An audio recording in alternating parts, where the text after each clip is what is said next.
What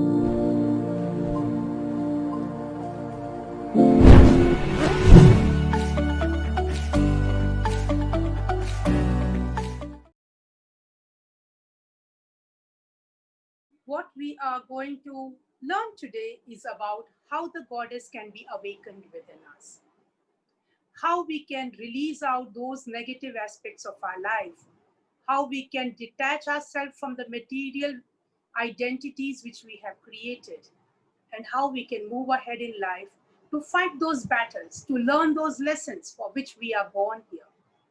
All of us come here to learn certain lessons and also evolve at the same time. But somewhere, something within us stops us from learning those lessons and stops us from growing and moving ahead. So it's like you're not getting a promotion, it's just a gradual thing which is happening. So it is always good to learn. Sooner we learn, faster we leap and reach our final destination. I hope all of you remember the three gunas which I had spoken about on day one. Because we are in continuation, I would not like to revisit it again, but one aspect of the three gunas, today the first one is coming to a conclusion. The first guna, the tamasic guna, the third layer of the tamasic guna, today is what we are going to help release. And after that, we move ahead to the rajasic guna for the next 3 days. The percentages had already been explained. Follow those percentages and you can create your own percentage chart as to how much of my time goes with tamasic, how much of my time goes with rajasic, and how much of my time goes with sattvic. It includes not just your way of life, but also your thoughts. What are those thoughts that you are harboring? What are the thoughts you are entertaining in your mind, in your body, and also in your spirit? Now, talking about thoughts in spirit, thoughts in the mind, and thoughts in the body, it's a whole new aspect which we will cover on a later date. Today, we focus on the goddess Chandraghanta. Now, Chandra is about being calm, and Ghanta is about awakening the intuitiveness within us. How many times have we been aware about our intuitiveness when we are calm? This is what the goddess wants to tell us. All the gods and goddesses which we see in the Hindu Sanatan Dharma is having beautiful messages. It is not that just we have some god who has got a snake around them, or we have a god who lies down on a snake, or we have a god who plays the flute. We have goddesses who has 10 arms. We have gods who have 3 heads. It is not that it was because of some creativity which came up. It is because of the science which holds it together. Every god, if studied well, gives a life story. It gives a life a lesson in such a way that we can lead life without any obstacles. But how often do we stop? How often we sit and think about what does it mean that Lord Krishna holds a flute? What does it mean that he has a peacock feather on his head? Why is it Lord Hanuman seated like this? What is it that the God Rama wants to share in the way he stands? All these things, these minuscule things, which seems minuscule now, has been offered by the divine to our sages who have given it out to us, and we need to honor them by understanding the scientific aspects. Unfortunately, scientific aspects have never been taught to us, and that is why we question and take it as an idol. There's a lot of lessons in every idol. Coming on to that, goddess Chandraghanta. She is one of the goddesses who has got 10 arms. She holds 10 weapons. 2 of the weapons are within her. 8 of the weapons are in her hand. And on the ninth hand, she has got a kamandal. And on the 10th hand, she's got a bead, the mala, so that she can chant. Now, why do the goddesses also need chanting? Why does the goddesses need a kamandal? Why does she need the moon on her head? And why does she be seated on a tiger? Now, all these things symbolically show us a number of things. Every feminine energy is as calm as the moon and as fierce as the tiger. When the need arises, each of the weapons that she holds can be used. When She is able to be with herself, just her two hands. She can chant the name of the Lord, and she can use the water to make her understand that she is as free flowing as the river who is ready to reach the ocean, the final destination. On that note, we are now going to start with our process to awaken the energies of Goddess Chandraganta within us from our Manipur chakra. And from the Manipur chakra, we are going to allow her to be a part of our life. It's a battlefield, ready to release all the tamasic gunas. So it is like a prayer which we are making to burn out each aspect of ours which is holding us in life. As we do this, I would request all of you to stay focused on your breath, follow the instructions, and in the end, I will be chanting the small shloka, a small mantra, which we will all, those who know it can definitely chant along, and those who don't are not aware about this mantra, do not worry. I will be chanting, you can follow that. So, on that note, I request all of you to gently close your eyes, quieten your mind by taking deep breaths. Now, day one, the deep breathing technique has been taught. Please follow that.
The Icha Shakti of taking up the battle to fight all evils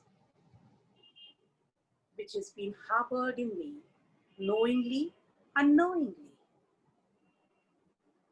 I invoke upon the goddess Chandraganta to allow me to awaken the power and the spiritual beingness to fight the battle with peace, calmness, and fierceness all together at the right time in the right balance.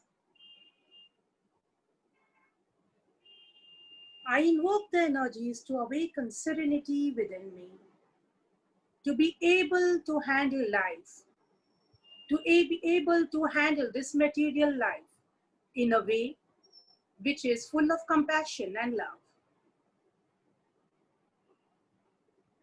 I allow myself to open up to receiving the energies of the goddess Chandraganta today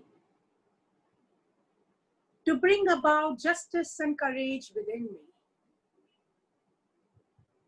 Goddess, with your 10 arms, bless me to be awakened, to be in consciousness of allowing life to flow the way the divine has planned, and allow me to develop the foresight and the power of leadership to fight this battle. Gently take a deep breath in and breathe out. Stay focused on your breath.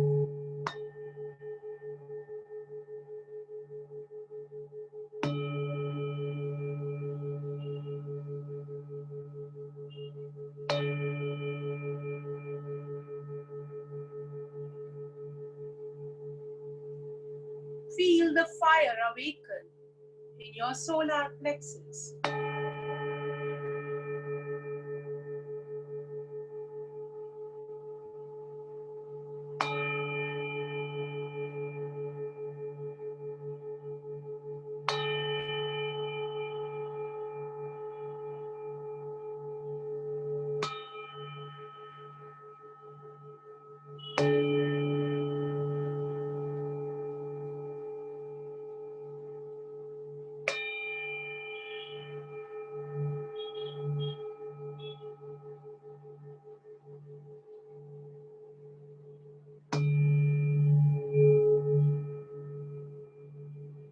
Visualize all those aspects of your life which comes from the Tamasic Guna being burnt in this fire.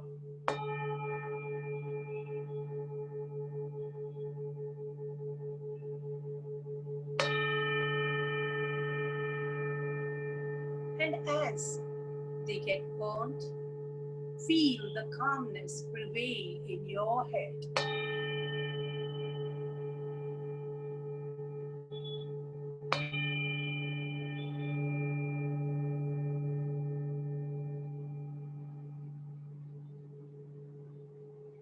Take a deep breath in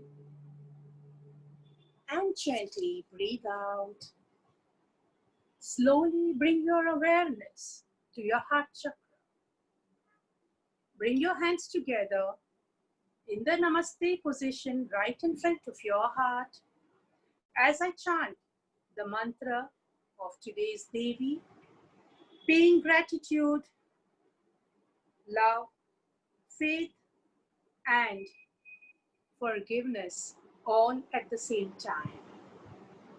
Ya Devi Sarvabhuteshu Chandraghanta Sanskrita Namastasye Namastasye Namastasye Namo Namaha. Aim Shrim Shaktiye Namaha. Aim Shrim Shaktiye Namaha. Aim Shrim Shaktiye Namaha. Aim Shrim Shaktiye Namaha. Aim Shrim Shaktiye Namaha. Aim Shrim Shaktiye Namaha. Aim Shrim Aim Shrim Shaktiye Namaha. Aim Shrim Shaktiye Namaha. Visualize the vibrations enter your body and reverberate in your heart. As the Shakti awakens, visualize the goddess within you. Take a deep breath in with a smile on your face. Welcome her into your beingness. Aim Shrim Shakti Namaha. Aim Shrim Shakti Namaha. Aim Shrim Shakti Namaha. Aim Shrim Shakti Namaha. Aim Shrim Shakti Namaha. Aim Shrim Shakti Namaha. Aim Shrim Shakti Namaha. Feel the vibrations move up to your head and your crown chakra. Visualize the calmness of the moon being poured upon you. And as it is being poured, feel yourself getting awakened to this beautiful energies of the goddess within you. All the necessary tools required to handle life has been given to us, and the goddess today is awakened. Welcome her with a smile on your face, love in your heart, and purity in your beingness. Take a deep breath in and gently breathe out. Place your hands on your heart. Feel her presence in you. Integrate her into your beingness, in your mind, body, and spirit. And once you feel comforted, once you feel the courage and strength, you may slowly open your eyes. For now.